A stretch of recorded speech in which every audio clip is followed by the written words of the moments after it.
नमस्कार। आज आम पढ़ा दुई संगात विषय गल्प चलन न कर भिडियो आरंभ करवा। गोटे पहाड़ भितर गुंफारे सिंहटीए शोइथिला। सिंह निदरे घुंगुड़ी मारुथाए।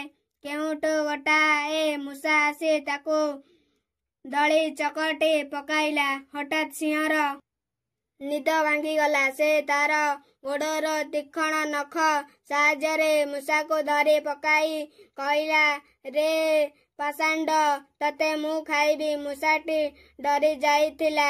हाथ जोड़ी कहला, हे महाशय मते छाड़ी दियो।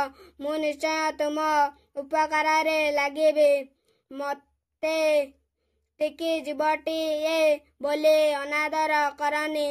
सिंह मूषार कथा को पसंद कला एवं दयाकरी छाड़ीदेला। मूषा आनंदरे चलीगला। दिने सेही जंगल रे सिंहटी शिकारी रे जालरे पड़ीगला। भाविला आजी निश्चय जीवन जीव।